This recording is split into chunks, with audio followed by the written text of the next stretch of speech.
سبحان اللہ والعاقبۃ للمتقین والصلاة والسلام علی سید المرسلین وعلى آلہ وصحبہ وأہل بیتہ اجمعین.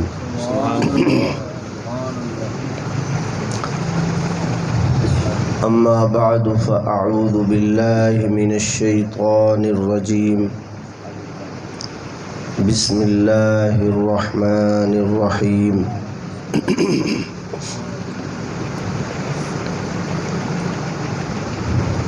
وَلْتَكُن مِّنكُمْ أُمَّةٌ يَدْعُونَ إِلَى الْخَيْرِ وَيَأْمُرُونَ بِالْمَعْرُوفِ وَيَنْهَوْنَ عَنِ الْمُنكَرِ وَأُولَئِكَ هُمُ الْمُفْلِحُونَ. سبحان اللہ سبحان اللہ. وقال اللہ تعالی فی مقام آخر یا یحییٰ خذ الکتاب بقوة سبحان اللہ وآتیناہ الحکم صبیا وحنانا من لدنا وزکاہ وکان تقیا وبرا بوالدیہ ولم یکن جبارا عصیا. سبحان اللہ سبحان اللہ. وسلام علیہ یوم ولد ویوم یموت ویوم یبعث حیا. سبحان اللہ. قال رسول اللہ صلی اللہ تعالی علیہ وسلم ان مثلی ومثل رجل استوقد نارا فجعل الفراش والدواب يقعن فيه وأنا آخذ بحجزكم وأنتم تقتحمون فيه. سبحان اللہ سبحان اللہ. إن الله وملائكته يصلون على النبي يا أيها الذين آمنوا صلوا عليه وسلموا تسليما. اللهم صل على سيدنا ومولانا محمد وعلى آل سيدنا ومولانا محمد وبارك وسلم وصل عليه صلاة وسلاما عليك يا سيدي يا رسول الله وعلى آلك وأصحابك يا سيدي يا حبيب الله.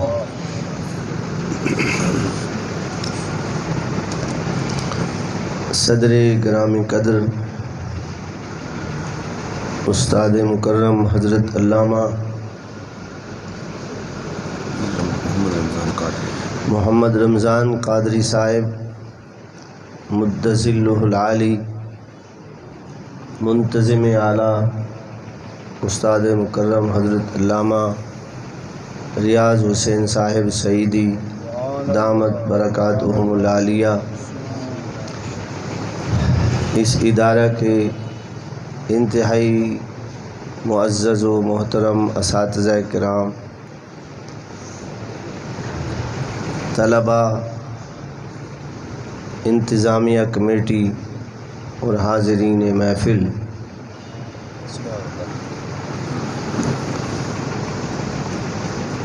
جلسے منعقد کرنے کا مقصد کیا ہے؟ الدرر المنظم میں روایت ملتی ہے، بغیر کسی تمہید کے بعد شروع کر دی ہے، معذرت کے ساتھ. ہم جلسے کیوں منعقد کرتے ہیں؟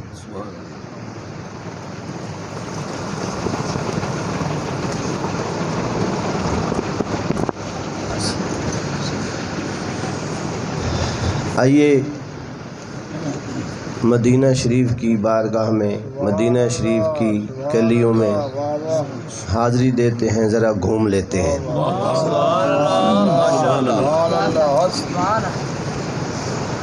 بات سے بات نکل پڑتی ہے۔ صحیحین کی حدیث ہے، آپ صلی اللہ علیہ وسلم نے ارشاد فرمایا، اذا مررتم بریاض الجنت فارتعوا، قالوا وما ریاض الجنہ، قال حلق الذکر۔ حضور صلی اللہ علیہ وسلم نے خود ارشاد فرمایا، جب تم جنت کے باغات سے گزرو تو وہاں سے چر لیا کرو۔ جیسے جانور کسی چراگاہ سے، سبزے سے، گھاس والی جگہ سے گزرتے ہیں تو وہ چرتے چرتے نکل جاتے ہیں، آپ صلی اللہ علیہ وسلم نے فرمایا، میرے غلاموں، جب تم جنت کے باغات سے گزرو تو تم بھی چر لیا کرو۔ میں وہی معنی کروں گا جو لغت کا معنی ہے۔ مرادی معنی کرنے سے بعض دفعہ تکلف سے معنی کرنے سے اصل مقصد آنکھوں سے کچھ اوجھل ہو جاتا ہے، اس لیے سیدھے سیدھے معنی، میرے غلاموں، جب تم جنت کے باغات سے گزرو تم بھی چر لیا کرو، یعنی کھا پی لیا کرو۔ صحابہ نے عرض کی، یا رسول اللہ، کہاں ہم، کہاں جنت، اور پھر جنت کے باغات، وہ تو مرنے کے بعد ملیں گے۔ حضور نے فرمایا، اگر میری زبان سے یہ لفظ نکلے ہیں تو صرف خوش کرنے کے لیے نہیں ہے، حقیقت پہ مبنی ہے۔ اگر تمہارا دل، تمہارا دماغ، تمہارا علم ساتھ دے تو اللہ رب العزت نے سارے خزانے میری زبان کے ساتھ وابستہ کر دیے ہیں، میں اس کی اجازت سے، اس کی مہربانی سے جو کچھ کہوں میرا رب ویسے کر دیتا ہے۔ نعرہ تکبیر، نعرہ رسالت، نعرہ خلافت، نعرہ حیدری، جشن عید میلاد النبی، تاجدار ختم نبوت، زندہ باد، زندہ باد۔ دیکھیں حکم کیا ہے، ریاض الجنہ، جنت کے باغات۔ حضور، جنت تو مرنے کے بعد ملے گی تو چرنا بھی وہاں ہوگا، اور حکم یہاں فرما رہے ہیں۔ حضور نے فرمایا، میں بتاتا ہوں، یہاں جنت بھی ہے، باغات بھی ہیں، تم چرنے والے بنو، تم ارادے باندھو۔ حضور وہ کیا ہیں؟ فرمایا، حلق الذکر، یہ ذکر کے حلقے اللہ رب العزت نے اپنے فضل و کرم سے جنت کے باغات بنا دیے ہیں۔ تمہارا وہاں سے گزر ہو یا اہتمام کے ساتھ تم جس جگہ بیٹھ کے اللہ اور اس کے رسول کا ذکر کرو گے، میری زبان پہ اعتماد کرو، میں محمد کہتا ہوں، جنت بھی وہیں ہوگی، جنت کا باغ بھی وہیں ہوگا۔ اور مرنے سے پہلے اگر کوئی ریاض الجنت میں جانا چاہے تو اسے مدینے کا سفر کرنا پڑتا ہے، اور ریاض الجنہ ہے کیا؟ قربان جائے خدا کی قسم، اللہ اکبر، جس زمین پہ حضور صلی اللہ علیہ وسلم خرامے خرامے چہل قدمی کرتے رہے، جس زمین کے ٹکڑے کو حضور کے قدم بار بار لگتے رہے، وہی ریاض الجنہ بن گئی ہے۔ اور اگر اس دنیا میں اگر ریاض الجنہ میں جانا چاہے تو سفر کرنا پڑے گا، تو پھر تو صرف امیر لوگ ہی اس کے مستحق بنے، غریبوں کا کیا ہوگا؟ جو مدینے نہیں پہنچ سکتے اس کا مطلب ہے اس زندگی میں وہ ریاض الجنہ سے محروم ہو جائیں گے؟ حضور نے فرمایا نہیں، نہ رب کی رحمت کی کمی ہے نہ میری محبت کی کمی ہے، تم جہاں بیٹھ کے اللہ اور اس کے رسول کا ذکر کرو گے وہی ریاض الجنہ بن جائے گی۔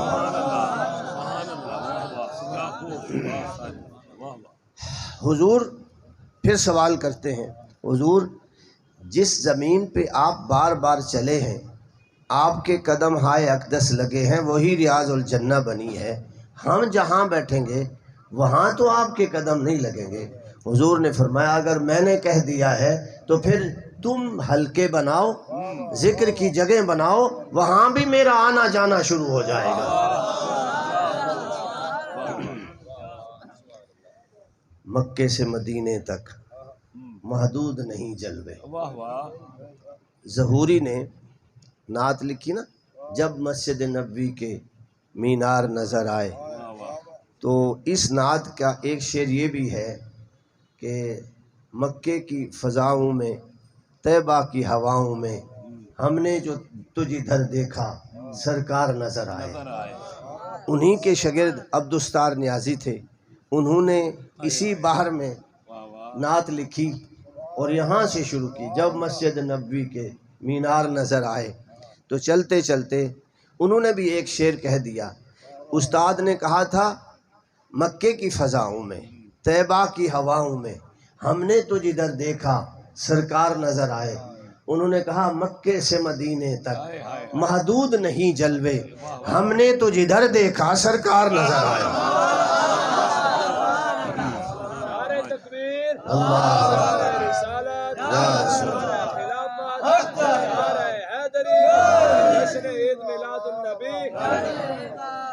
تم ذکر کے حلقے بناؤ، رحمتیں بھی ریاض الجنہ کی، اور اگر میرے آنے جانے سے زمین کا ٹکڑا ریاض الجنہ بنتا ہے تو تم حلقہ ذکر منعقد کرو، میرا آنا جانا بھی شروع ہو جائے گا۔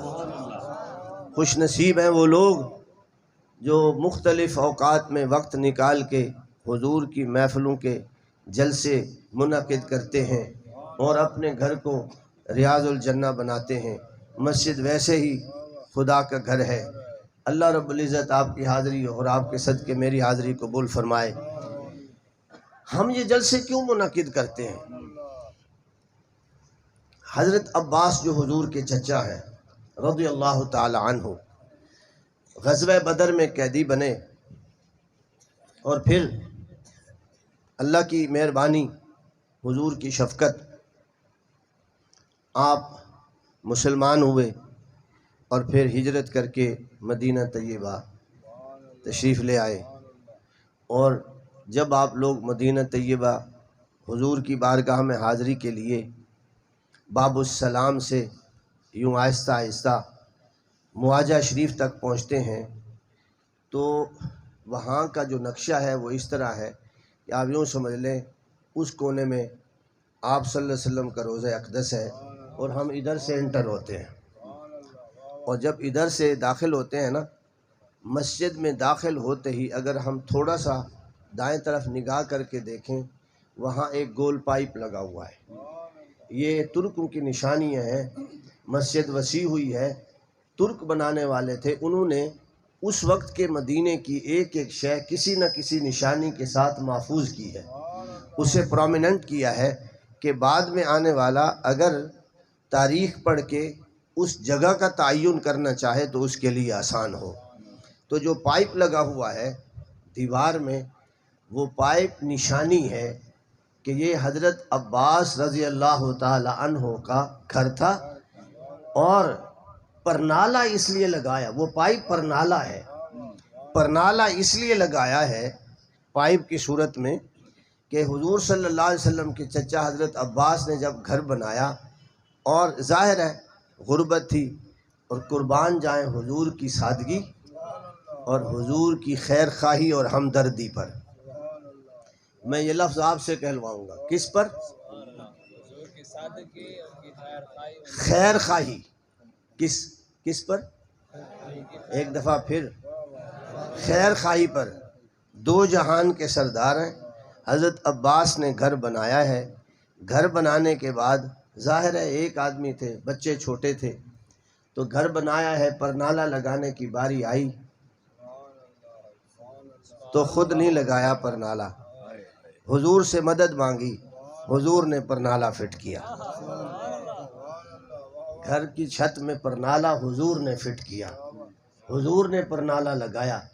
کہہ دیتے نا عباس میں تو اللہ کا نبی ہوں، میرے رتبے ایسے ہیں، میں تیرے پر نالے لگاتا پھروں، تیرے پاس کوئی اور بندہ نہیں ہے، مجھے یہی کام سونپا ہے، میں تو اللہ کا پیارا ہوں، میں تو امیر ہوں، میرے ہاتھ سوچتا ہوں معجزے ظاہر ہوتے ہیں، میں یہ ہوں اور میں وہ ہوں۔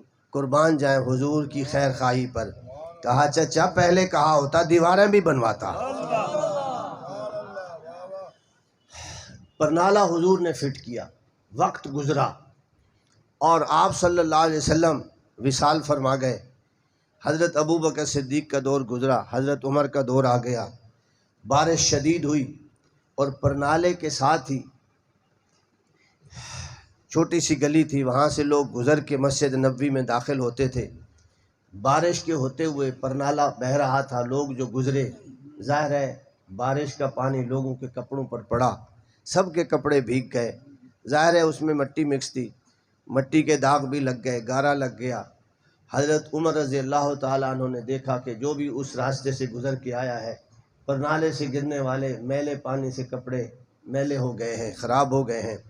غصہ لگا اور کہا کہ یار یہ تو ہمیشہ اسی طرح ہوگا، بارشیں تو رکتی نہیں، بارشیں تو آتی رہتی ہیں، تو یہ پرنالہ نمازیوں کے کپڑے خراب کرتا رہے گا۔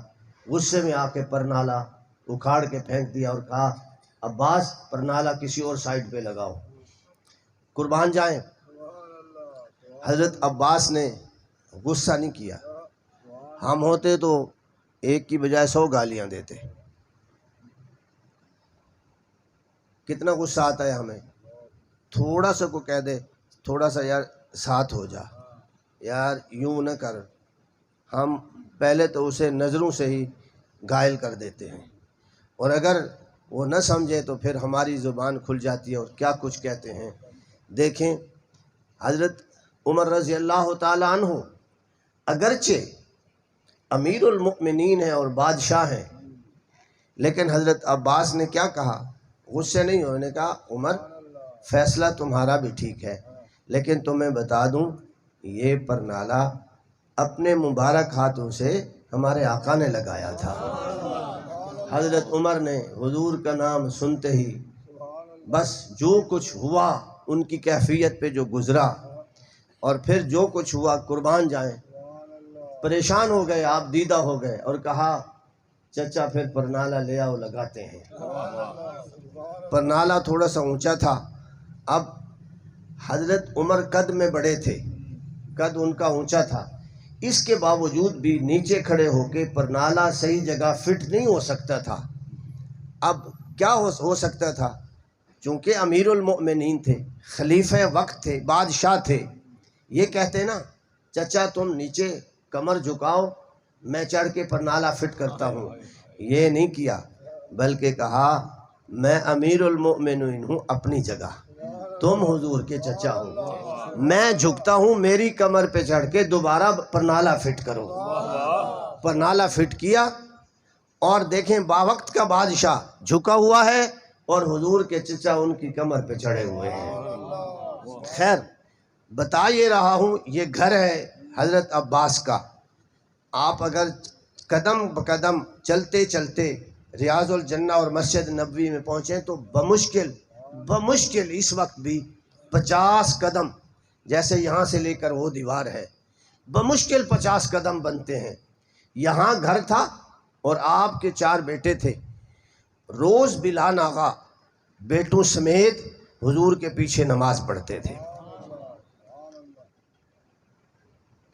کس سمیت؟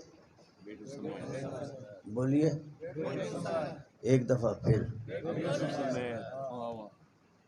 اکیلے بیٹوں کو بچوں کو گھر چھوڑ کے اکیلے نماز میں نہیں آتے تھے۔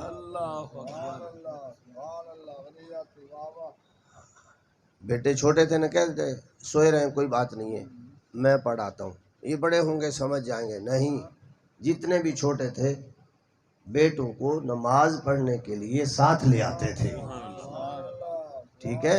اور ہماری عادت کیا ہے؟ ہر معاملے میں بچوں کو ساتھ لے جاتے ہیں، مسجد میں ساتھ نہیں لے آتے، جبکہ حضور کے سچے غلاموں کا طریقہ یہ تھا کہ باقی کاموں میں شریک ہوں یا نہ ہوں، نماز کی باری ہے تو سارے ساتھ شامل ہوں۔ حضور کی زیارت ہوتی تھی، حضور شفقت فرماتے تھے، حضور ساتھ بیٹھتے تھے، وہ بچے کھل کے حضور کی زیارت کرتے تھے، کبھی کھانا اکٹھے کھا لیتے تھے۔ اور حضرت عباس رضی اللہ تعالیٰ عنہ ذرا بڑے تھے تو یہ رات کو حضور کے گھر بھی سو جاتے تھے اور تہجد میں حضور کے ساتھ کھڑے بھی ہو جاتے تھے۔ لیکن ہوا کیا، وقت گزرا، آپ صلی اللہ علیہ وسلم نے ایک دن اپنی کسی بھی ضرورت کے لیے باہر آپ نے قدم رنجا فرمایا اور گھومتے گھماتے حضرت عباس رضی اللہ تعالی عنہ کے گھر کی پچھلی دیوار کے ساتھ آ کے رکے۔ جیسے ہی رکے اندر سے باتوں کی آواز آ رہی تھی، آپ کھڑے سنتے رہے۔ جب بات ختم ہو گئی تو دروازہ کھٹکھٹایا، اور پھر جیسے ہی دروازہ کھلا، حضرت عباس جو حضور کے چچا ہیں اور عمر میں بھی آپ سے بڑے ہیں، حضور کو اپنے دروازے پر کھڑا پایا تو سب کچھ بھول گئے، اور دیکھتے ہی سلام کا جواب دیتے ہی عرض کی، یا رسول اللہ۔ یہ نہیں کہا بھتیجے، یہ نہیں کہا محمد، یہ نہیں کہا ابن عبداللہ، کہا یا رسول اللہ، یا رسول اللہ مجھے مبارکباد دیں، مجھے۔ حضور نے فرمایا کس چیز کی مبارکباد؟ عرض کی حضور آپ میرے گھر میں تشریف لائیں، اس سے بڑا انعام بھی کوئی ہو سکتا ہے؟ اور فرمایا آپ نے، حالانکہ روز ملتے ہیں، ہر نماز میں زیارت کرتے ہیں، بچوں سمیت ملتے ہیں، ساتھ چلتے ہیں، مشوروں میں شامل ہوتے ہیں، صبح شام آپ کی کچہری نصیب ہوتی ہے، لیکن حضور دروازے پہ تشریف لے آئے تو حضور کو کہتے ہیں، یعنی اور تو کوئی نہیں تھا نا جو مبارکباد دیتا، یار مبارک ہو تیرے گھر حضور تشریف لائے ہیں، حضور کو کہتے ہیں حضور میں کس کو بلا کے لاؤں، میں اپنی قسمت پہ ناز کروں، کون مجھے مبارکباد دے؟ آپ ہی مجھے مبارکباد دے اور کہیں عباس تمہیں مبارک ہو۔ حضور نے فرمایا عباس تمہیں مبارک ہو۔ انہوں نے کہا خیر مبارک، اور 9 لاکھ مبارکاں۔ پھر حضور نے فرمایا کس بات کی مبارک؟ آپ نہیں آئے۔ مجھ سے بڑھ کر آج بھی کوئی بڑا خوش نصیب ہو سکتا ہے جس کے اس عاجزانہ گھر کے دروازے پر آپ جیسی عظیم ہستی تشریف لے آئی ہے، تو حضور نے اپنے آنے کی چچا کو مبارکباد دی۔ آپ ذرا غور تو کریں، میں آپ کے پاس آؤں اور میں آپ کو کہوں مبارک ہو، آپ پوچھیں کس کی؟ آپ کہیں میں نہیں آیا، کتنا برا لگے گا۔ لیکن خدا کی قسم چچا نے خود اس کی خواہش کی اور عرض کی یا رسول اللہ آپ مجھے مبارکباد دیں۔ ساری نعمتیں ایک طرف، آپ کا اس غریب خانے پہ تشریف لانا ایک طرف، آج سے بڑھ کر بھی کوئی موقع آئے گا جو میرا گھر اور میں مبارکباد لینے کے، مبارکبادیاں وصول کرنے کے قابل بنوں گا؟ آپ آئے ہیں میرے لیے، یہی سب سے بڑا موقع ہے، آپ مجھے مبارکباد دیں۔ غور فرما رہے ہیں آپ؟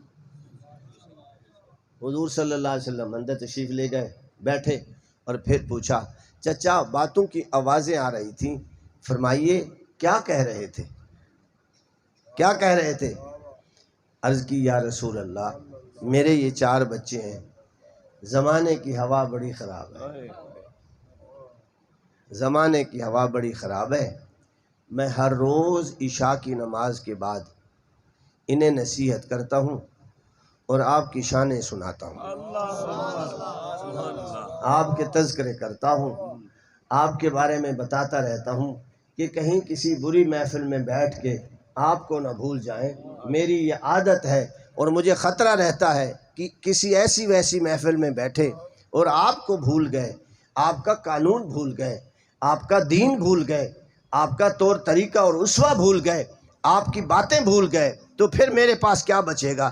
اس لیے میں نے ڈیوٹی لگائی ہوئی ہے، عشاء کی نماز پڑھ کے جب آتا ہوں روز بلا ناغہ آپ کے حسن و جمال کے تذکرے کر کر کے ان کے دلوں میں آپ کی محبت اور عشق کوٹ کوٹ کے بھرتا ہوں کہ میرے جانے کے بعد پھر انہیں کوئی ورغلا نہ سکے، راستے سے ہٹا نہ سکے، آپ کی محبت ان کے دل سے نکال نہ سکے، یہ جہاں بھی جائیں ان کے دل میں آپ کا حسن و جمال سمویا ہوا ہو۔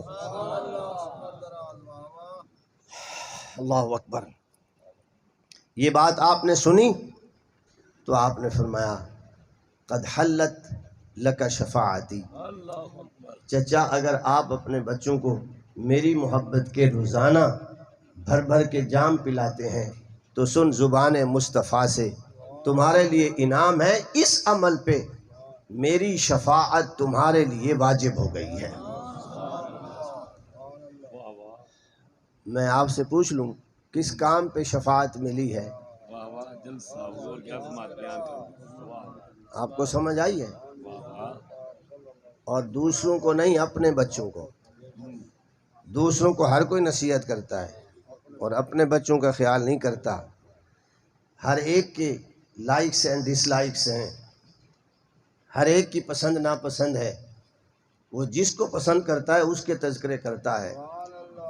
دیکھیں حضور صلی اللہ علیہ وسلم نے انعام دے کے فرمایا ہے بہت ساری چیزیں والدین اپنے بچوں کو گھول گھول کے پلاتے ہیں، سب کے لیے میری شفاعت نہیں ہے، شفاعت میری اسی کے لیے ہے جو اپنے بچوں کو میری محبت کے جام بھر بھر کے پلائے۔ یہ جلسے اس لیے منعقد ہو رہے ہیں کہ آپ کا تعلق حضور سے وابستہ ہو جائے۔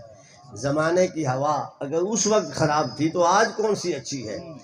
زمانہ ہمیشہ ایک جیسا رہا ہے، زمانہ کبھی خراب نہیں تھا، خراب ہم تھے۔ نعیب زماننا والعیب فینا، ہم برا زمانے کو کہتے ہیں عیب ہم میں ہے، عیب تو ہم میں ہے، برا زمانے کو کہتے ہیں۔ اگر اس وقت زمانہ ایسا تھا، حضرت عباس حضور کے چچا کو اپنے بچے جو روز حضور کی بارگاہ میں حاضر ہوتے تھے ان کی تربیت کی ضرورت تھی، تو آج ہمیں کتنی ضرورت ہے۔ یہ ادارہ، یہ مرکز میری سمجھ کے مطابق کورس ایک بہانہ ہے، یہ سندیں ایک بہانہ ہے، یہ صبح شام کی پابندی ایک بہانہ ہے، نگرانیاں اٹھا اٹھا کے پڑھانا ایک بہانہ ہے۔ اصل مقصد یہ سب کچھ پڑھ کے شعوری طور پر اور صحیح طریقے سے حضور کا سچا اور وفادار دیوانہ بننا، ورنہ کتابیں پڑھنے والے دنیا میں کم نہیں ہیں، گلی گلی میں سکول نہیں ہے، بچے فیسیں بھر بھر کے سکول نہیں پڑھتے، ان کے پاس بھی علم ہے، اور پھر ان کے پاس جو علم ہے چونکہ پیسے دے کے پڑھتے ہیں فخر کرتے ہیں، اور ان کا علم خدا نہ خواستہ اللہ رسول سے انہیں دور کر دے تو خدا کی قسم میں سچ کہتا ہوں وہ جہنم کے قابل بھی نہیں ہے۔ اور اگر یہ مدارس کا، ان اداروں کا اور دین کے نام پہ چلنے والے مدارس میں پڑھائے جانے والا کورس اگر حضور کے قریب کر دے تو پوری دنیا کے علوم سے بڑا علم ہے۔ یہ مدارس یہی کام کرتے ہیں۔ میں نے جو آیتیں پڑھی ہیں ترجمہ بتاؤں گا، تفصیلیں بعد میں سنیے۔ حیران ہوتا ہوں میں خدا کی قسم جب ہم دیکھتے ہیں نا، آپ صلی اللہ علیہ وسلم کا اپنا مدرسہ تھا جو صفہ کے نام سے مشہور ہے، وہاں بھی طالب علم ہوتے تھے، اور طالب علم کی عمر کی کوئی حد نہیں تھی۔ آپ کو یاد ہے حضرت سلمان فارسی رضی اللہ تعالی عنہ جب حضور کی بارگاہ میں حاضر ہوئے تو ان کی عمر 200 سال سے زیادہ ہو چکی تھی، اور مدرسہ صفہ میں پڑھتے تھے بیٹھ کے۔ 200 سال کی عمر کے بعد بھی حضور کے مدرسے میں بیٹھ کے پڑھتے تھے، اور اسی لائن میں حضرت امام حسن جن کی عمر 3.5 سال تھی وہ بھی اسی میں تھے، امام حسین ان کی عمر 2.25 سال تھی وہ بھی اسی مدرسے میں. کسی نے یہ نہیں کہا حضرت ابوبکر صدیق بھی ادھر، حضرت عمر بھی ادھر، حضرت عثمان و علی بھی ادھر، طلحہ اور زبیر بھی ادھر، سعید و سعد بھی ادھر، حضرت حذیفہ بن یمان بھی ادھر، خالد بن ولید بھی ادھر. کسی نے یہ نہیں کہا اب تو ہم بڑے ہو گئے، عمر گزر گئی ہے، اب ہمیں کیا علم فائدہ دے گا، بس ٹھیک ہے چند نمازیں پڑھ لو گزارا ہو جائے گا، موت قریب ہے. نہیں، خدا کی قسم لائن میں بیٹھ کے پڑھتے تھے اور حضور ان کے دلوں کو اللہ جل جلالہ کی محبت کے جام بھر بھر کے پلاتے تھے.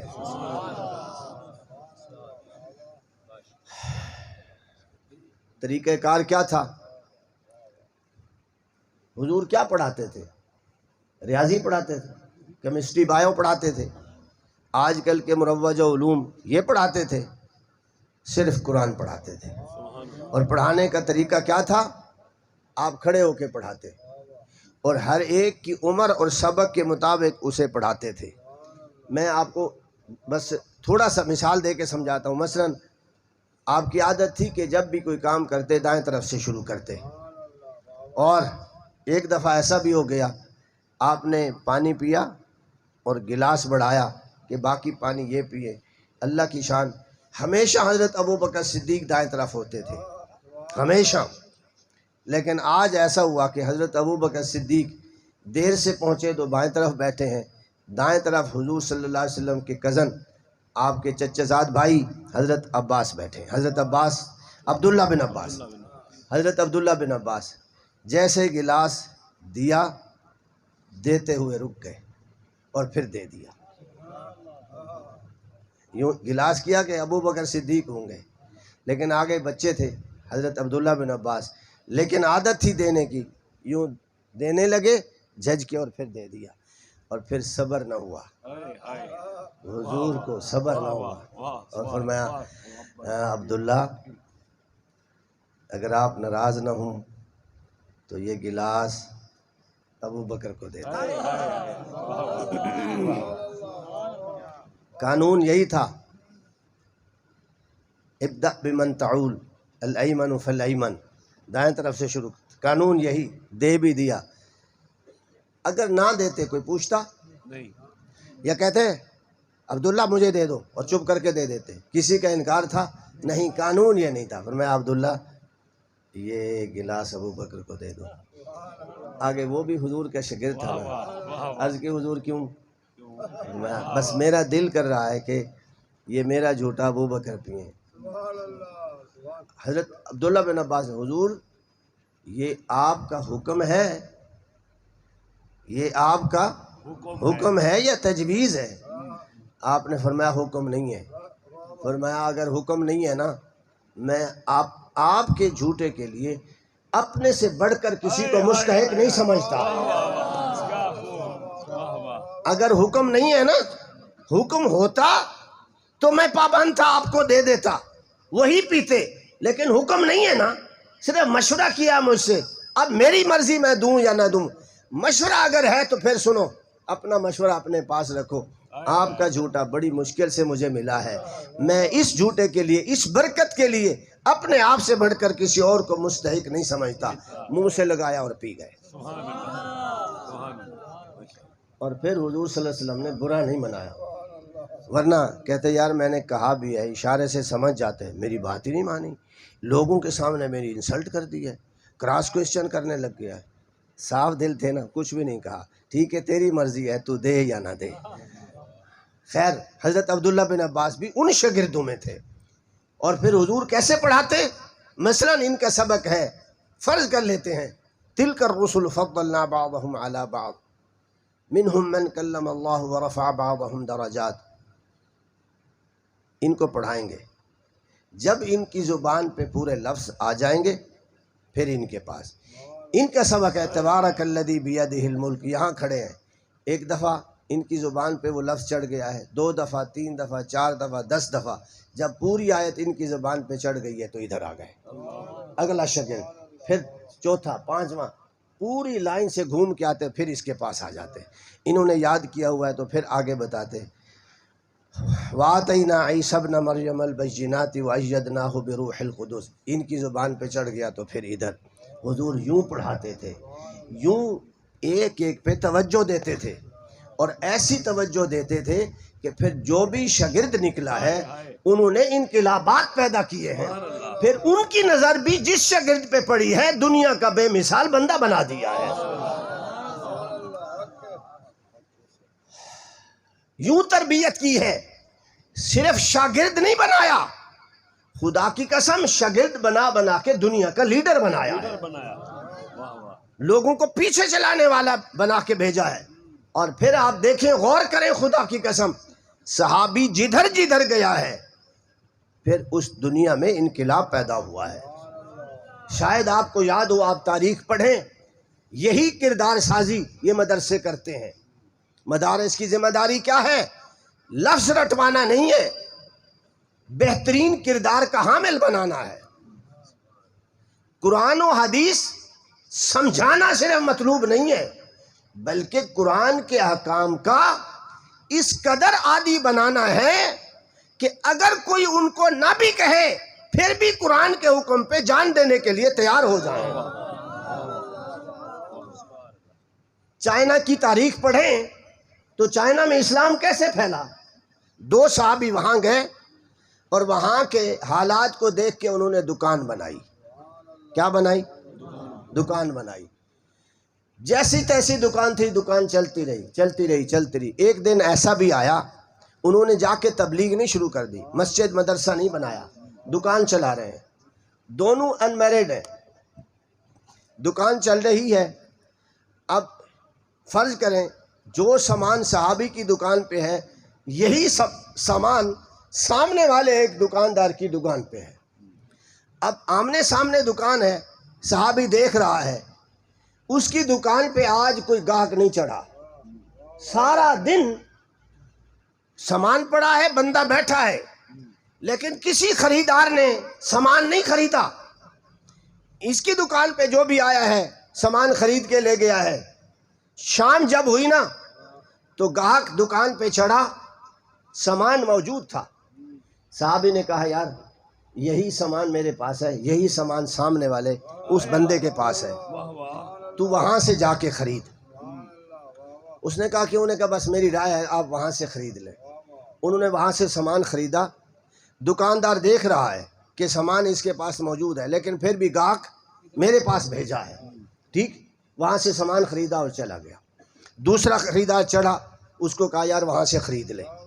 اس نے کہا کیوں؟ انہوں نے کہا یار تو خرید لے، بس تو وہاں سے خرید لے، سمجھ لے میں نہیں بیچتا۔ اس نے وہاں سے سامان خریدا، نکل گیا۔ تیسرا، چوتھا، پانچواں، چھٹا سامان خرید لے، ایک اڑ گیا۔ انہوں نے کہا میں ادھر سے ہی لوں گا۔ انہوں نے کہا میں نہیں دیتا۔ انہوں نے کہا میں ادھر سے لوں گا۔ انہوں نے کہا میں نہیں دیتا۔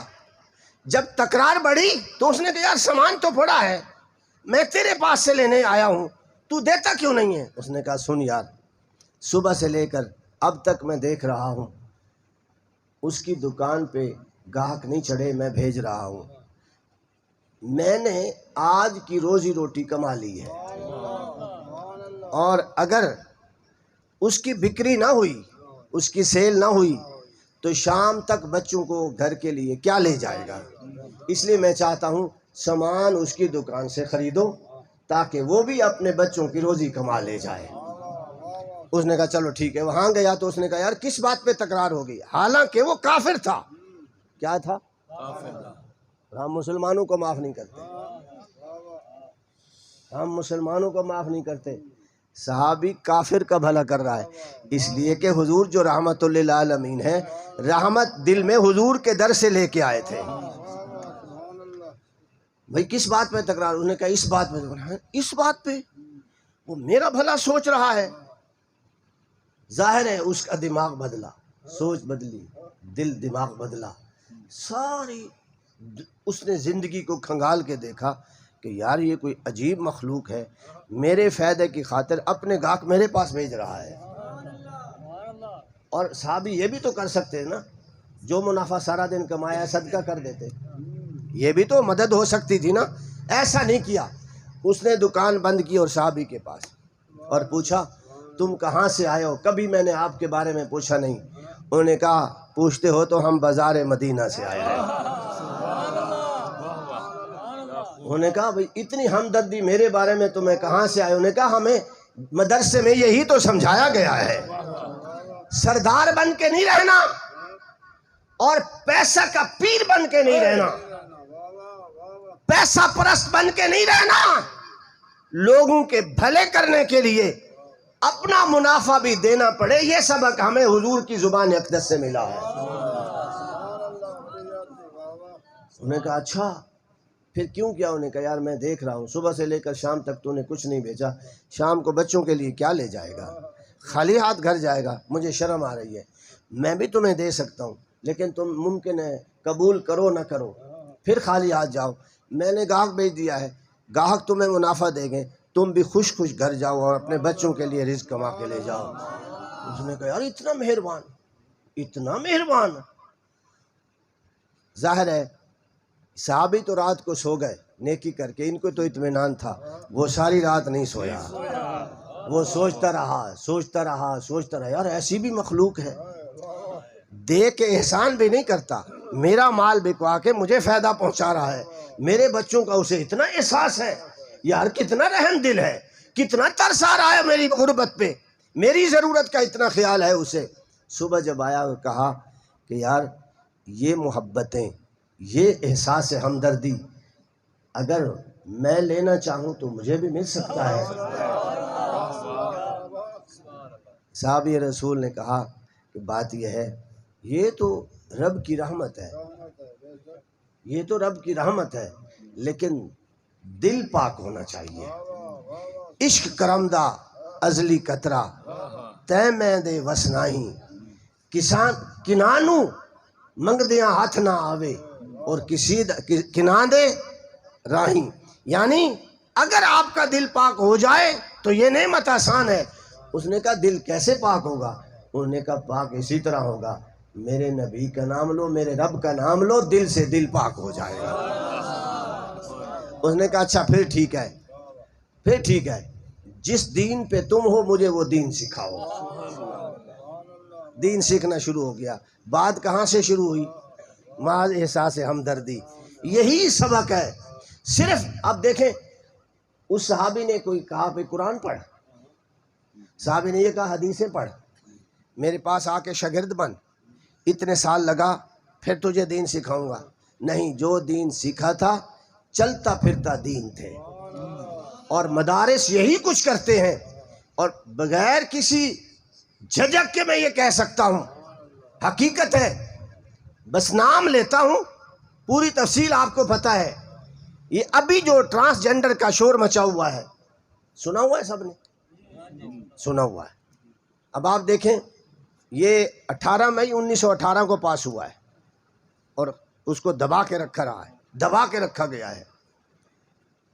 18 مئی 2018 کو 18 مئی 2018 کو ٹرانسجنڈر کا قانون پاس ہوا ہے۔ اوپر جو ہیڈنگ ہے، جو عنوان ہے، وہ ہے کہ ہجڑوں کے حقوق کا تحفظ۔ نیچے کیا ہے، اندر کیا ہے؟ مرد کی مرد کے ساتھ شادی، عورت کی عورت کے ساتھ شادی۔ ایک بات، دو چیزیں اور، اگر کوئی مرد اپنی مرضی سے آپریشن کرا کے عورت بننا چاہے تو اسے آزادی، اور اگر کوئی عورت آپریشن کرا کے مرد بننا چاہے تو اسے آزادی۔ اندر یہ ہے، ٹھیک ہے؟ میں آپ سے پوچھتا ہوں، دنیا جاہل ہے؟ بتائیے نا، سوائے 3 MNAs کے، پارلیمنٹرین کے، سب نے چپ کر کے دستخط کر دیے، سوائے 3 لوگوں کے۔ کتنے؟ سوائے 3 لوگوں کے۔ ان 3 لوگوں کے علاوہ باقی جاہل تھے، علم تھا نا۔ اور یہ 3 لوگ کون تھے؟ یہ 3 لوگ جنہوں نے انکار کیا کون تھے؟ قربان جائیں خدا کی قسم، یہ مدرسوں کے مولوی تھے،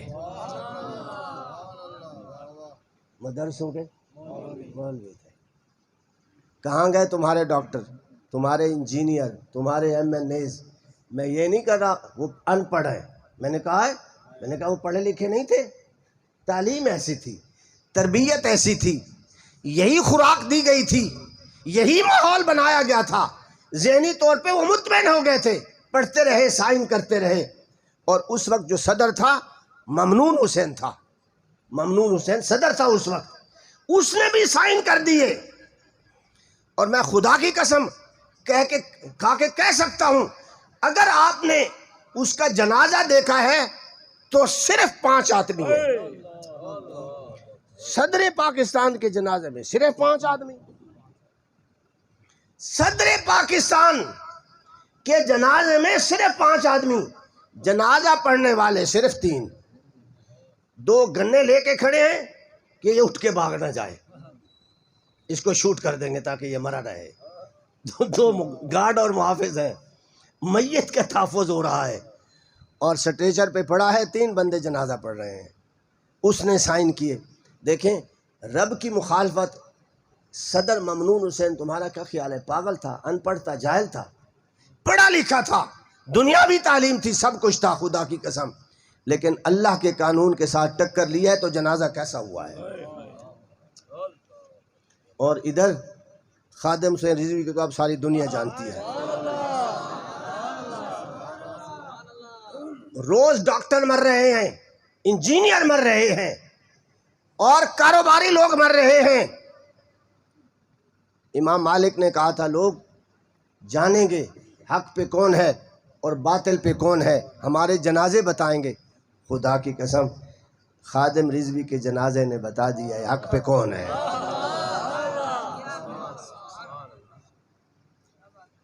تمہارا کیا خیال ہے؟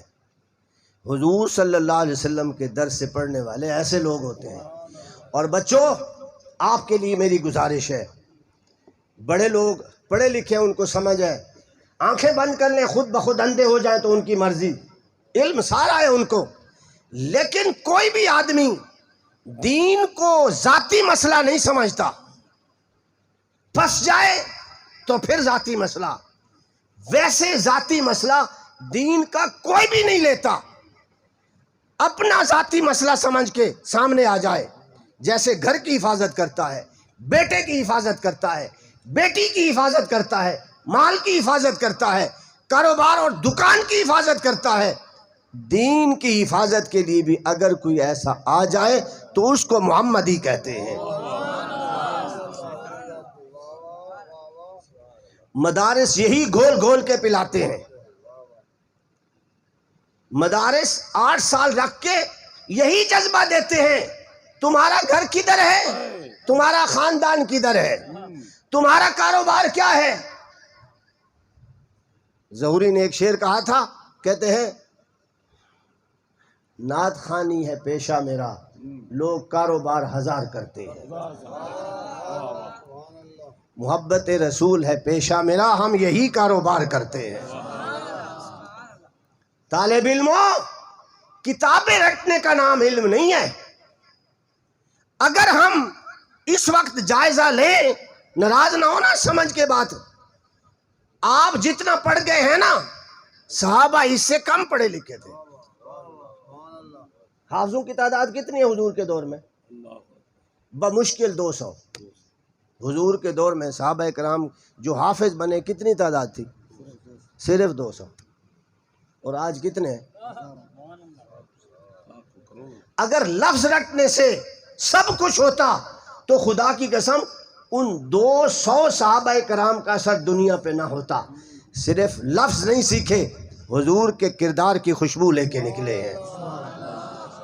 پھر جدھر بھی گئے ہیں لوگ اس خوشبو سے اتنے مست ہوئے ہیں کہ سب کو چھوڑ چھاڑ کے حضور صلی اللہ علیہ وسلم کے دین کے پیچھے پیچھے چل پڑے ہیں. طالب علموں، تم بھی یہ سوچو، میں قرآن مجید کی آیت کا اب ترجمہ کرتا ہوں یہ ساری باتیں سمجھانے کے بعد. یا یحییٰ خذ الکتاب بقوہ، اے یحییٰ جو آپ پر کتاب اتری ہے اس کو مضبوطی سے پکڑنا. یہی مطلب ہے نا، مضبوطی سے کیسے پڑھو، اسے یاد بھی رکھو، اس کا معنی بھی سمجھو اور اس کے معنی پہ عمل بھی کرو. کہیں ایسا نہ ہو کہ لفظ چھوٹ جائے، کہیں ایسا نہ ہو کہ مفہوم اور معنی چھوٹ جائے، کہیں ایسا نہ ہو کہ اس کے معنی اور مفہوم اس کے حکم سے کوئی حصہ رہ جائے. جیسے کتاب نازل ہوئی ہے اس کا حکم اسی طرح 100% تمہارے جسم تمہارے کردار میں نظر آئے. یا یحییٰ خذ الکتاب بقوہ. اور آپ جانتے ہیں بندہ توجہ نہ کرے بعض دفعہ لفظ رہ جاتے ہیں، توجہ نہ کرے تو بعض دفعہ معنی رہ جاتے ہیں، توجہ نہ کرے تو بعض دفعہ کردار رہ جاتا ہے.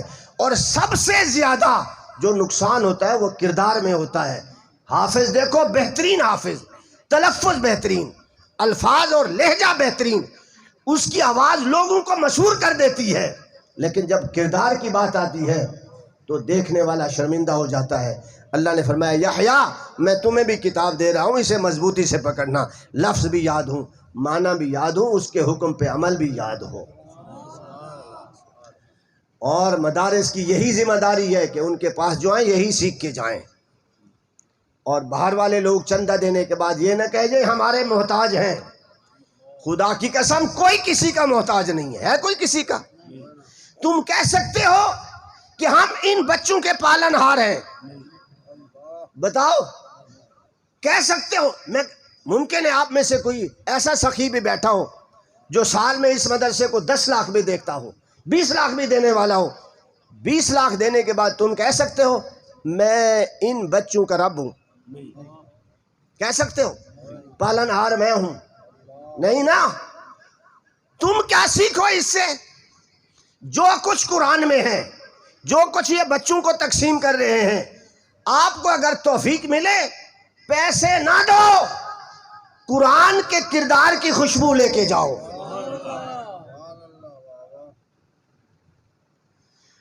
یا یحییٰ خذ الکتاب بقوہ، اے یحییٰ کتاب کو قوت کے ساتھ پکڑ. وآتیناہ الحکم صبیہ، مدرسے کی مدد کرنے والوں آپ کے لیے بھی یہ حکم ہے. اللہ نے فرمایا ہم نے حضرت یحییٰ علیہ السلام کو اپنے احکام کا پابند کب سے بنایا؟ اپنے احکام کا پابند کب سے بنایا؟ صبیہ، جب وہ بچہ تھا. بچپن سے اس کی ہم نے ایسے تربیت کی، ایسے احکام اسے دیے، جب وہ جوانی کی عمر کو پہنچے تو سب کے رہنما بن گئے. مدرسہ یہی کچھ کر رہا ہے، بچے لیتا ہے، کم عمر ہوتے ہیں، ایک چیز سکھاتا ہے، اور چڑیا کی طرح اپنے بچوں کے منہ میں جب وہ چوگ دیتی ہے وہ ایک ایک دانہ لے لے کے تنومند اور توانا ہوتے ہیں. ایک ایک لفظ پڑھا پڑھا کے، ایک ایک حرف پڑھا پڑھا کے، ایک ایک حکم کی عادت ڈال ڈال کے اسے جب بڑا کرتے ہیں، سایہ دار درخت بنتے ہیں. تو جو بھی انسان تھکا ہارا، دنیا کا مارا، دنیا کی مصیبتوں سے پریشان ان کے پاس آ کے بیٹھتا ہے تو الہام سے ان کی رہنمائی کرتے ہیں. قرآن کی آیت پڑھ کے انہیں ظاہری بھی سکون دیتے ہیں، باطنی بھی سکون دیتے ہیں. نعرہ تکبیر، نعرہ رسالت، نعرہ خلافت، نعرہ حیدری، تاجدار ختم نبوت. وحنانن، حنان کہتے ہیں ماں جیسی محبت دینے والا، ماں جیسی محبت دینے والا. یعنی تم میں سے ہر بندہ رب کی مخلوق کے لیے، حضور کی امت کے ایک ایک فرد کے لیے محبت کے وہ جذبات رکھے جو آپ کے زیر سایہ ہے وہ سمجھے یار یہ ایسا لگتا ہے جیسے میری ماں آ گئی ہو، جیسے میری ماں آ گئی ہو. استاد بھی یہی جذبہ رکھیں، مدرسے کے سرپرست بھی یہی جذبہ رکھیں، بڑے طالب علم چھوٹے کے لیے یہی جذبہ رکھیں، اور ساری انتظامیہ مسجد جو مسجد سے حضور کا یہ فیض لے کے جائے پوری عوام کے لیے ان کے جذبات یہی خیر خواہی کے ہوں.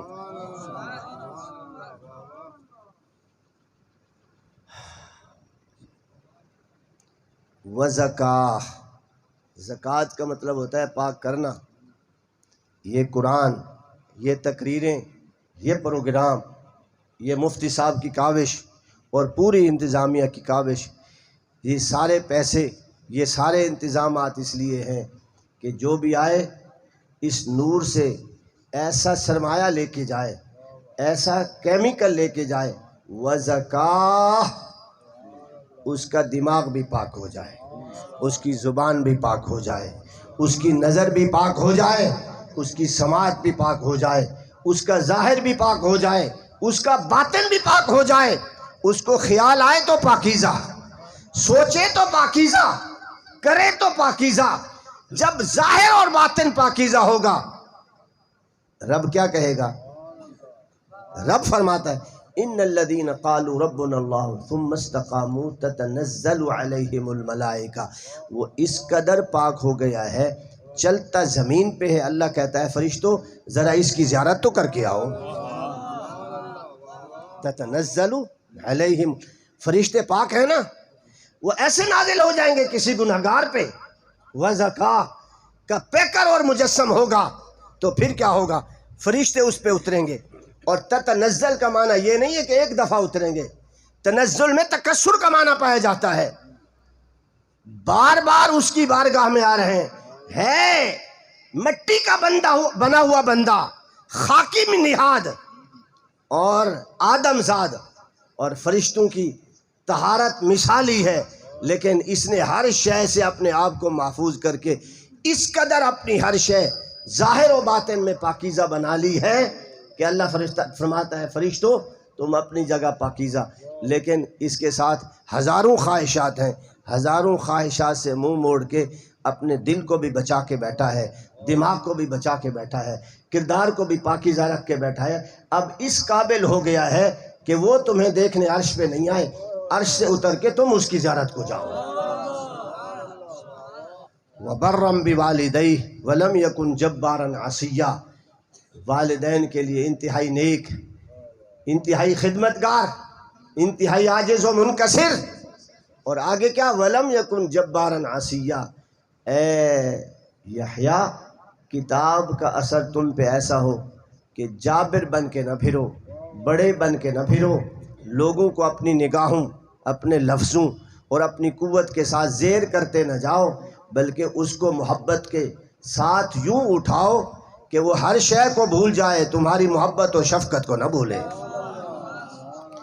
عصیہ، رب کی نافرمانی نہیں کرنی، بد کردار نہیں بننا، دل اور دماغ کو پلید نہیں کرنا، ورنہ خبیثوں میں آ جاؤ گے۔ تم نے تو زکوٰۃ بننا ہے، اور زکوٰۃ کا آخری درجہ یہ ہے اتنے پاکیزہ ہو جاؤ تمہارے پاس کوئی آ کے جو بیٹھے اسے بھی پاکیزگی نصیب ہو جائے۔ آپ یقین کریں، میں ان کو عرصے دراز سے جانتا ہوں، یہ صبح شام ادھر ہے، ان کا کیا خیال ہے؟ یہ کوئی مل لگا رہے ہیں، فیکٹری لگا رہے ہیں، یہ کوئی پروجیکٹ بنا رہے ہیں، انہوں نے کوئی کاروبار شروع کیا ہوا ہے، ادھر سے نوکری کر کے آئے پھر ادھر، ادھر سے نوکری کر کے پھر ادھر آئے، ساری خدمات مدرسے کے حوالے ہیں۔ مقاصد کیا ہیں؟ ہمارے مقصد یہی ہے کہ حضور صلی اللہ علیہ وسلم کی امت کا کوئی بھی فرد اگر ہم کسی کی خدمت انجام دے سکتے ہیں اور کچھ سکھا سکتے ہیں تو وہ سیکھے کہ وہ حضور کی بارگاہ کے قابل ہو جائے، اور جب اللہ کی بارگاہ میں پہنچے تو اس کے کردار کے، اس کے جسم کے، اس کے ظاہر کو اور اس کے باطن کے دھبے دور ہوں، پاکیزہ اور صاف ستھرا ہو کے رب کے پاس جائے تو اللہ کی رحمت بھی اٹھ اٹھ کے استقبال کرے۔ بس ایک بات، میرے خیال میں ٹائم ہو گیا ہے، ٹائم ہو گیا ہے، صرف ایک بات، کردار کیسا ہو، مدارس کیا تیار کر رہے ہیں، حضور کی فیکٹری میں، حضور کے مدرسہ صوفہ میں کیا تیار ہوا تھا، شاید آپ کو یاد ہو، خدا کی قسم حیران ہوتا ہوں، مدائن شہر ہے، حضرت عمر کے دور میں آپ کے زیر قبضہ تھا، اور سارے کے سارے عیسائی تھے۔ تو حضرت عمر رضی اللہ تعالیٰ عنہ نے حضرت سلمان فارسی کو وہاں کا گورنر بنایا۔ 200 سال سے زیادہ عمر ہے، اتنے بڈھے آدمی کو گورنر بنایا، اور انہوں نے گورنری ایسی کی کہ ہر عیسائی سکون کی نیند سوتا تھا، عورتیں محفوظ، بچے محفوظ، ان کا مال محفوظ، ان کی عزت محفوظ، ہر شے محفوظ۔ جب سے حضرت سلمان فارسی مدائن کے گورنر بنے، عیسائی سکھ کی نیند سوتے تھے، اور صرف 8 مہینے کا عرصہ گزرا، حضرت عمر رضی اللہ تعالیٰ عنہ نے فرمایا سلمان اپنے سارے فوجیوں کو لے کے مدائن چھوڑ کے غزوہ یرموک میں شامل ہو جاؤ۔ آپ نے اعلان کیا جتنے مسلمان جہاں ہیں، جہاں جا کے ڈیوٹی دے رہا ہے۔ حالانکہ مدائن سے مسلمان ٹیکس لیتے تھے، عیسائیوں سے ٹیکس لیتے تھے۔ وہاں کے موجود مسلمان صحابہ کا گزارا کس پہ ہوتا تھا؟ کوئی ان کی فیکٹریاں تھیں؟ بیت المال سے پیسہ ملتا تھا؟ نہیں، وہاں سے ٹیکس لے کے اپنا بھی خرچہ چلاتے، بیت المال میں بھی بھیجتے۔ بظاہر دیکھا جائے تو مسلمانوں کی فوج اور جتنے لوگ وہاں منتظم تھے وہ تو عیسائیوں پہ عذاب اور بوجھ تھے کہ انہی کے پیسوں پہ ان کا گزارا ہو رہا تھا، لیکن عیسائی خوش تھے، عیسائی خوش تھے۔ حضرت عمر نے جب کہا کہ سب کو لے کے غزوہ یرموک میں پہنچو، تمہارے مجاہدین کی ضرورت ہے، اور صبح جب ہوئی تو سارے اپنی جگہ چھوڑ کے حضرت سلمان فارسی کے پاس اکٹھے ہیں اور جانے کے لیے تیار ہیں۔ سب نے سنا کہ یہ مسلمانوں کی فوج جا رہی ہے، علاقے کو چھوڑ رہی ہے۔ بتائیے، آپ سے پوچھتا ہوں، عیسائیوں نے جب یہ سنا ہوگا تو وہ کیا کرتے بھلا؟ خوشی مناتے نا، قبضہ چھوٹ گیا ہے، ہمارے علاقے کو چھوڑ کے غیر قوم جا رہی ہے، الحمدللہ ہم سکھ کا سانس لیں گے۔ ایسا نہیں، عورتیں بھی، مرد بھی، بچے بھی، بوڑھے بھی، ہر عمر کا بندہ حضرت سلمان فارسی کے قدموں میں بیٹھا تھا اور دست برس عرض کر رہا تھا، مسلمانوں ہمارے علاقے کو چھوڑ کے مت جاؤ، ہمارا قصور بتاؤ، ہم سے ناراض ہو گیا، ہم معافی مانگتے ہیں، ہم معافی مانگتے ہیں، کیوں چھوڑ کے جا رہے ہو؟ حضرت سلمان فارسی نے سیدھی بات کی، انہوں نے کہا ہمارے خلیفہ کا حکم ہے، وہاں فوج کی ضرورت ہے، ہم سب کو لے کے جا رہے ہوں۔ انہوں نے کہا اچھا جا تو رہے ہو، تمہاری مجبوری ہے، تمہارے بادشاہ کا حکم آ گیا ہے، یہ بتاؤ پھر کب آؤ گے؟ یہ بتاؤ پھر کب آؤ گے؟ انہوں نے کہا بھی تمہیں تو خوش ہو جانا چاہیے۔ انہوں نے کہا جب تم آئے تھے اور 8 مہینے ہم ہر چیز کے بارے میں مطمئن تھے، ہماری کسی چیز کو نقصان نہیں پہنچا، ہمیں اپنوں نے لوٹا تھا، اب بھی ہمیں اپنوں کا خطرہ ہے، تم بتا کے جاؤ تم کب آؤ گے، ہم انتظار کریں گے۔ حضور کے مدرسے کے پڑھے ہوئے یہ تھے، اور اس مدرسے کے پڑھے ہوئے بھی اللہ کرے ایسے ہوں۔ اور یہ بھی آپ کو بتاؤں، یاد ہو آپ کو، جو باہر کے لوگ آئے ہوئے مدرسے کے طالب علموں اور اساتذہ سے ہٹ کے، جو اس مدرسے کے سرپرست اور معاون ہیں، میں ان کی بارگاہ میں عرض کرتا ہوں، حضور صلی اللہ علیہ وسلم کی صحابہ کی جماعت میں سارے سٹوڈنٹ نہیں تھے، بلکہ حضور کے مدرسے کے طالب علموں پر خرچ کرنے والے سرمایہ دار تھے۔ کون تھے؟ اہل الدثور کہتے تھے انہیں، سبق اہل الدثور۔ حضور صلی اللہ علیہ وسلم نے تیسرے کلمہ کی فضیلت بیان کی کہ اتنی فضیلت ہے، تو صحابہ اکرام نے عرض کی یا رسول اللہ، اچھا اتنی فضیلت ہے، اگر مالدار لوگ بھی یہ پڑھیں، مال سے بھی وہ رب کی نعمتیں انعامات حاصل کرتے ہیں، ان کے درجے بڑھتے ہیں، یہ تیسرا کلمہ بھی پڑھنا شروع کریں گے تو پھر وہ ہم سے بڑھ جائیں گے۔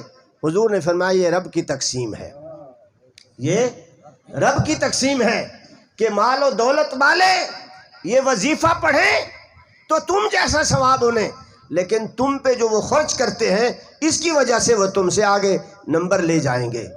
تو سنو، جو خرچ کرتے ہو، مدرسے کی امداد کرتے ہو، آپ کا کردار بھی یہی ہونا چاہیے۔ میں نے بہت ساری باتیں عرض کی ہیں اور آپ کی خدمت میں اس لیے گزارش کی ہے، جس کے کردار میں جہاں خامی ہو، ایک دفعہ آنکھیں بند کر کے جذباتی طور پر حضور سے وابستہ ہو جائے اور رب کی بارگاہ میں بیٹھ کے وعدہ کرے، اس سال میں اپنے اندر فلانی برائی حضور کے میلاد کا صدقہ چھوڑنے لگا ہوں۔ چھوڑو اور پھر پکے ہو جاؤ۔ شیطان وسوسے ڈالے گا، رب سے دعا بھی مانگو اور عمل بھی کرتے جاؤ، اور پھر کیا بنو؟ یا یحییٰ خذ الکتاب بقوہ، ان کے پاس قرآن مجید ہو، تمہارے پاس قرآن مجید کے احکام پہ عمل ہو۔ تمہارے پاس بھی کتاب، ان کے پاس بھی کتاب۔ اللہ میری حاضری قبول فرمائے، اللہ ہمیں عمل کرنے کی توفیق دے، اور جس کو سمجھ آئی ہے آپ دل سے دعا کریں حضور کے میلاد کا صدقہ اس کے سینے کے دروازے کھول دے اور عمل کی توفیق دے۔ اللہ اس مدرسے کو قیامت تک آباد رکھے، اور ان کے بانیان، ان کے معاونین اور ان کے ساتھ چلنے والے، اچھے مشورے دینے والے اور ان کا تعاون کرنے والے جتنے لوگ ہیں، اللہ سب کی دنیا بھی سنوارے اور آخرت بھی سنوارے، اور قبلہ مفتی صاحب اور ان کے معاونین کا سایہ تادیر تادیر تادیر قائم و دائم رکھے۔